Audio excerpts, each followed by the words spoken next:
Malacanang, nagpaliwanag sa isyu ni Martin Romualdez at sa 2026 na national budget. Nagbigay linaw ang Malacanang sa mga isyong kinahaharap ng pamahalaan, kabilang ang posibilidad na gawing state witness si dating House Speaker Martin Romualdez kaugnay ng kontrobersyal na flood control projects. Ayon sa palasyo, depende sa testimonya at ebidensyang maipapakita ni Romualdez kung maaari siyang maging saksi ng Estado. Ipinahayag din na ang Department of Justice ang magsasagawa ng pagsusuri bago ito irekomenda sa korte. Samantala, tiniyak ng palasyo na mahigpit na babantayan ng Pangulo ang 2026 na national budget upang maiwasan ang maling paggamit ng pondo, lalo na sa gitna ng mga aligasyon ng korupsyon. Kasabay nito, ipinahayag din ng Malacanang na patuloy ang mga reforma sa Bureau of Customs at iba pang ahensya upang palakasin ang transparency at accountability sa pamahalaan. Hinikayat naman ng palasyo ang publiko na maging mahinahon habang nagpapatuloy ang investigasyon at pagbuo ng matibay na ebidensya laban sa mga sangkot. Good afternoon po. Nanumpa na po si former House Speaker Martin Romualdez sa Independent Commission for Infrastructure. Sabi po niya ay lubos siyang makikipagtulungan at tumulong sa pagtuklas po ng katotohanan. Wala siyang itinatago, wala siyang dapat itago, bagaman hindi siya bahagi ng bicameral conference committee. Po. May mga lumutang din na parang kinukonsidera siya na maging state witness. Pwede po ba siyang maikonsidera na maging state witness dito po sa flood control mess? Depende po sa kanya magiging salaysay at kung ano po ang kanyang mailalahad. At depende na po rin yan sa Department of Justice kung siya pa ay maituturing na isang state witness at ito naman po ay irerekomenda sa korte. So lahat po yan ay depende sa lahat ng mangyayari. So hindi pa po natin masasabi kung siya pwede maging state witness o hindi. Thank you po. Next question, Ann Soberano, Bombo Radio. Good afternoon, Yusek. Yusek, reaction lang po from the Palace. Inaprobahan na po kasi kahapon ng Kamara ang 2026 national budget at to be transmitted na po ito sa Senate para sa kanilang pag-aproba din and then magbabaycam na po sila. Sa kabila po ng pagmamalaki ng Kamara na ang 2026 budget ay tugon sa tunay na pangangailangan ng mamamayang Pilipino, marami pa rin kumukwestiyon po sa nasabing budget, lalo na po yung mga nasa minority. Lalo doon po sa unprogrammed appropriations na tila ginagamit po daw na parang pork barrel. Thank you po. Siguro po, trabaho naman po talaga ng mga oposisyon na sila ay mag-object kung sila may nakikitang mga issue. Pero sa palagay po at sa tingin ng pamahalaan, lalo-lalo na po ng DBM, sinasabi po natin ang budget, lalo-lalo na po sa unprogrammed appropriations, ay kinakailangan po. Lalo-lalo na po ito. Hindi po ba nagkakaroon po tayo ng sinasabi natin magkakaroon ng pag-deplete ng funds ng NDRRM dahil sa maraming nagiging kalamidad sa ngayon. Sa ngayon po, kapag ka po na-deplete yan at naubos na po ang contingent funds, dyan po naman kukuha sa unprogrammed appropriations mula sa SAGIP. Kaya po, tandaan po natin, kahit po ito ay nasa unprogrammed appropriations, iingatan po ang budget na to at hindi naman po agad ito mailalabas para katakutan nila at sasabihin magiging pork barrel lamang. Ngayon po, sabi nga natin, ang Pangulo mismo ang nagpapaimbestiga patungkol dito sa mga maanumalyang paggamit ng pondo para sa flood control projects. Mas lalo pong pag-iingatan ng Pangulo ang budget na ito para po mas maging maganda at hindi malustay ang pera kung saan-saan. Salamat po, ma'am. Next question, Katrina Domingo, ABS-CBN. Ma'am, may we get an update on the lifestyle check that the President has ordered? Actually, inutos na po sa BIR at ngayon po ay ongoing po ang ginagawang pong lifestyle check ng BIR. When can we expect the results to come out? Depende po sa BIR. Ma'am, on the you also promised the summary of kung ilan na po yung na-actionan with regard to the Sumbong sa Pangulo website na entries. Last time you told us there were 19,000. entries already. Ilan na po dito yung resolved? Ilan po yung pending? Actually, ang sinabi po dito, lahat po ng mga reports na to, although nabasa na po ang iba, ay pino-forward po sa DepDev, at kapag ka po nagkaroon na ng inspection at nagkaroon ng findings, ito ay ibibigay na po sa ICI. So kung ano po magiging findings dito ay malalaman na po natin sa ICI. Next question, Christian Bascones, PRTV.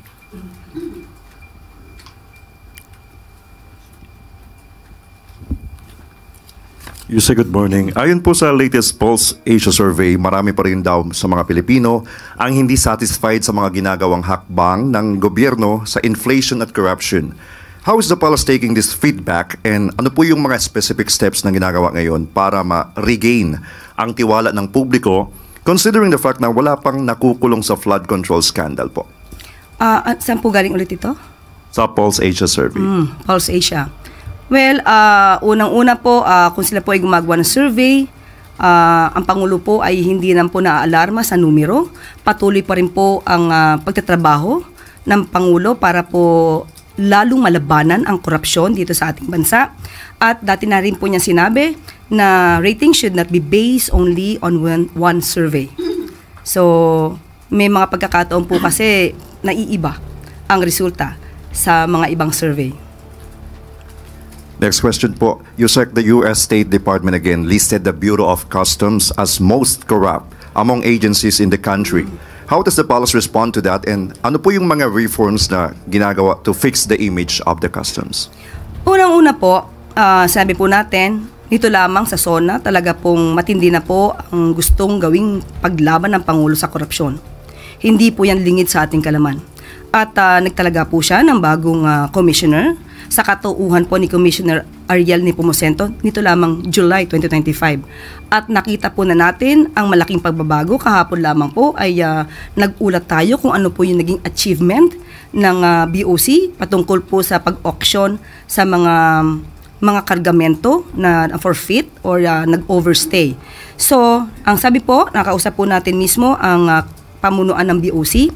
Sila po ay nakipag-ugnayan na sa American Chamber of Commerce at pati po sa US Embassy through the FA. At nais nilang ipaliwanag at ipakita na meron pong sweeping reform agenda ang bagong pamunuan at nire-reinforce po rito ang transparency, accountability, and professionalism. Matatandaan din po natin na nag-prohibit sila ng conflict of interest among the professionals na hindi pwedeng sumama sa negosyo o magkaroon ng financial interest sa mga customs brokerage, at ito ay within the 4th civil degree by affinity and by consanguinity. So, nagkaroon na rin po ng modernization. Ang BOC, 96.99 digitalization rate na po sila para po mas mapabilis ang proseso. At kasama po dyan yung implementation ng overstaying cargo tracking system, enhanced and travel system, at ATA Carnet monitoring. And the BOC is also working with the World Customs Organization. So ito pong lahat ay para tugunan ang direktiba ng Pangulo na patayin hanggat maaari o maiwasan ang korupsyon sa ating bansa. So with this report, tingin natin at maaasahan natin ang magiging positibo naman sigurong tugon ng US State Department. Next question, Samuel Medinilla, Business Mirror. Good afternoon, ma'am. Regarding lang po dun sa 2026 na GAB sa House of Representatives, na-mention po ni President Marcos na willing siyang i-veto yung 2026 budget kung hindi aligned sa priorities ng administration niya yung provisions. Magko-conduct na po ba ng initial assessment yung DBM dun sa mga provisions ng House of Representatives version ng 2026 budget, or hihintayin po muna nila na matapos na sa Senate? Tingin po natin at nakausap mo natin mismo ang taga-DBM. Hihintayin muna po nila matapos para isang reviewhan na lang, at kung meron talagang hindi na tutugma sa nais ng administrasyon na ito, malamang po maibivito kung ano man yung dapat na ibito. Tapos may commitment na rin po ba yung House of Representatives, yung Congress, kung kailan po mapapasa yung 2026 budget? Sa House of Representatives, parang pasado na po yata. Opo, approve na po siya. At ang tanong niyo po ay? For BICAM po. BICAM, hindi pa po, wala pa po tayong details patungkol dyan. Thank you po. Thank you. Follow-up question from Alexis Romero, Philippine Star. Yusek, nakita naman ng Malacanang yung House version ng budget. Sa ngayon po ay hindi ko masasabi dahil hindi pa nabanggit ito sa akin kung nakita na po ito. Pero ang alam po natin ay na-approve na po. Kasi itatanong ko po sana kung satisfied kayo dun sa naging acceptable ba sa inyo yung draft or yung version ng budget na pinasa ng House, given na before the budget season nagsabi ng Pangulong na kapag ito hindi align sa kanyang priorities, he would veto it. Malamang mabibigyan ko po kayo ng detalyeng sagot patungkol po dyan. Tatanungin po natin mismo ang Pangulo patungkol po sa ganyang issue, pati po ang DBM. Salamat po.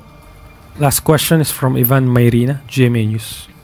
Yusek, good afternoon. An Octa Research survey released today shows that majority of Filipinos are outraged by the flood control scandal, and 83% support the president's move to expose this corruption. But kasabay po ng galit at suporta sa pag-expose, ang public demand for accountability, jail time for offenders, and sweeping reforms.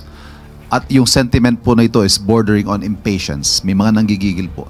How does the palace address this sentiment of impatience among our people na gusto na po nila may makulong na? Okay. Kalma lang. Muli. Hindi po kasi ito nadadaan sa agad-agaran. Siguro bilang lawyer na ako ay mismong humahawak ng mga kaso at ako po ay humaharap mismo sa korte. Kaya alam ko po kung paano ba magpresenta ng isang ebidensya. Hindi po ito nadadaan sa pabilisan, at kung ito naman ay mapapabilis, napakaganda ng numero, marami nasampa sa korte, pero kalaunan, na-dismiss po lahat. Ano po ba ang mas hindi nyo tatanggapin? Nakapagsampa ng maraming kaso, pero na-dismiss po lahat dahil hindi hinog at kulang ang ebidensya.